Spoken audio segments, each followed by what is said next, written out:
देवेंद्रजी, बघा म्हणजे ज्यांनी तुम्हाला विरोध केलाय त्या लोकांनी महिलांना किती संधी दिली आणि किती वेळा दिलेली आहे ती. नामदेव ढसाळांची फार सुंदर कविता होती, तू ही यत्ता कंची र, तू ही यत्ता कंची. फडणवीस साहेब, तुमचा स्तर कोणता ते सांगा मला. तुम्ही तुमचा स्तर कसा ठरवताय? छू म्हटल्याबरोबर चित्रविचित्र आवाज काढून भुंकणाऱ्या लोकांना उत्तर देण्यासाठी पत्रकार परिषद नाही. तुम्ही छू म्हटल्यावर त्यांनी काल सांगितलं की पवार साहेब म्हटले तर नाही. तुम्ही शेड्यूल कास्ट आणि शेड्यूल ट्राईब म्हणालात. मी शेड्यूल कास्ट मध्ये येत नाही साहेब, मी शेड्यूल ट्राईब मध्ये येत नाही. पण मी ज्या समूहातनं येते, माझ्या समूहातला पार्लमेंट सोडा साहेब, पार्लमेंट मध्ये नाहीये, विधिमंडळामध्ये नाहीये. माझ्या समूहाचा माणूस हा खाली ग्रामपंचायतीत पण नाहीये. फडणवीस साहेब, मला मुख्य प्रवाहात आणण्यासाठी तुमच्याकडे काय कार्यक्रम आहे? तुम्ही म्हणताय ना की एससी आणि एसटी वर अन्याय होतोय, तर SC, ST, NT, DNT, SBC, OBC, micro minority, मी मायक्रो मायनॉरिटीची आहे. काय तुमच्याकडे उपक्रम आहे माझ्यासाठी सांगा मला.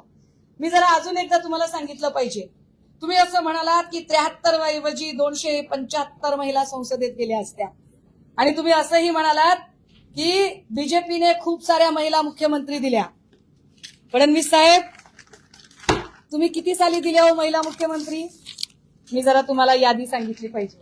तुम्ही किती साली महिला मुख्यमंत्री दिल्या आणि काय काय केलं? फडणवीस साहेब, या देशामध्ये काँग्रेसने सगळ्यात आधी महिला मुख्यमंत्री दिली.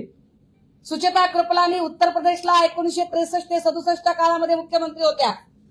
ओडिशाला नंदिनी सतपथीजी 1972 ते 73 आणि 74-76 काळामध्ये झाल्या. शशिकला काकोडकर महाराष्ट्र गोमंतक पार्टीच्या गोव्यामधून 73 ते 79 ला मुख्यमंत्री झाल्या. सय्यदा अनवरा तैमूर काँग्रेसच्या आसामला मुख्यमंत्री होत्या 1980 ते 81च्या काळामध्ये. व्ही.एन. जानकी सिद्धरामन एडीएमकेच्या मुख्यमंत्री होत्या तमिळनाडूमध्ये 88 साली. जयललिता एडीएमकेच्या मुख्यमंत्री तब्बल 5 वेळा 1991 ते 2016च्या काळात होत्या. बहन मायावती बहुजन समाज पार्टीच्या मुख्यमंत्री मान्यवर कांशीरामजींनी केलेल्या 1995 ते 2012 4 वेळा मुख्यमंत्री होत्या. देवेंद्रजी, बघा म्हणजे ज्यांनी तुम्हाला विरोध केलाय त्या लोकांनी महिलांना किती संधी दिली आणि किती वेळा दिलेली आहे ती. राजेंद्र कौर भट्टल पंजाबमध्ये काँग्रेसने दिलेल्या मुख्यमंत्री 1996 ते 97च्या काळात होत्या. जनता दलाने राबडी देवींना संधी दिली बिहारमध्ये 1997 ते 2005 3 वेळा मुख्यमंत्री झाल्या. शीला दीक्षित 1998 ते 2013 काँग्रेसच्या मुख्यमंत्री दिल्लीत झाल्या. आणि हो फडणवीस साहेब, आपण ऋतू तावडेजींना आरक्षण पडल्यानंतर महापौर केलंय.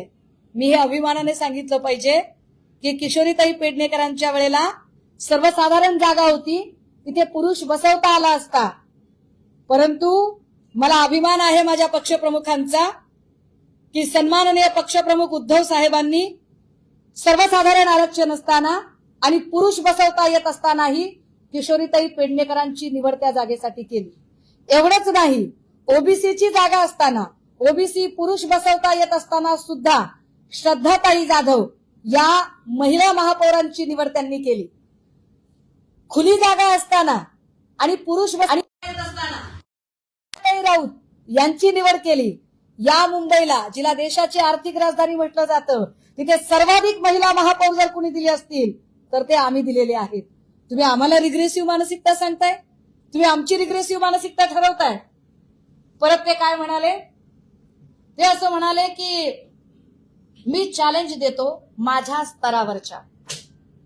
फडणवीस साहेब, तुमचा स्तर कोणता सांगा मला एकदा. नामदेव ढसाळांची फार सुंदर कविता होती, तू ही यत्ता कंची र, तू ही यत्ता कंची. फडणवीस साहेब, तुमचा स्तर कोणता ते सांगा मला. तुम्ही तुमचा स्तर कसा ठरवताय? तुम्ही वर्णव्यवस्थेच्या अनुषंगाने तुम्ही श्रेष्ठ आणि मी कनिष्ठ आहे असं म्हणू इच्छिताय का? जेणेकरून मला बोलायचा अधिकार नाही असं म्हणताय? मी अगदी पत्रकार परिषदेच्या सुरुवातीला म्हटलं, छू म्हटल्याबरोबर चित्रविचित्र आवाज काढून भुंकणाऱ्या लोकांना उत्तर देण्यासाठी पत्रकार परिषद नाही. तुम्ही छू म्हटल्यावर त्यांनी काल सांगितलं की पवार साहेब म्हटले तर नाही. असं तुम्ही म्हणताय, याचा अर्थ तुम्ही प्रणिती शिंदे आणि सुप्रिया सुळे या दोघींचा अवमान करताय. कारण हे बिल संसदेतलं बिल, हे बिल महिला प्रतिनिधित्वाचं बिल, हे बिल महिलांच्या अधिकाराचं बिल, दोघीही संसदेत आहेत आणि दोघींनी तुम्हाला सांगितलं, दोघींनी उत्तरं दिली आणि दोघींच्या उत्तरांना तुम्ही नाकारता.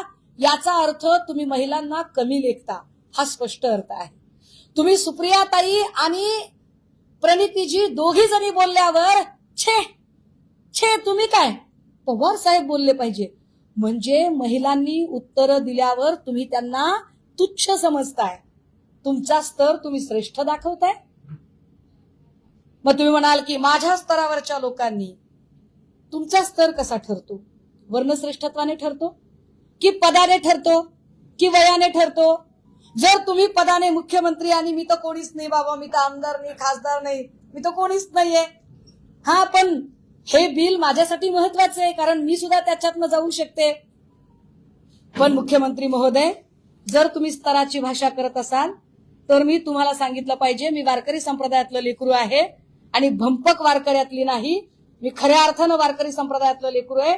ज्या वारकरी संप्रदायामध्ये चांगदेवांना अहंकार झाला आणि ते म्हणाले की मुक्ताई सारख्या छोट्या पोरीशी मी बोलणार नाही, आणि त्यावेळेला मुक्ताईने जे सांगितलं आणि उत्तर जे दिलं, ज्याला चांगदेव 65 ग्रंथ म्हणून पुढे प्रसिद्धी मिळाली, मी लहान आहे, मी मुक्ताईच्या नखाची पण सर करू शकत नाही, पण तुमच्यामध्ये चांगदेवाचा अहंकार भरलाय का ते बघा जरा. तुम्ही कुठल्या पद्धतीने बोलताय ते.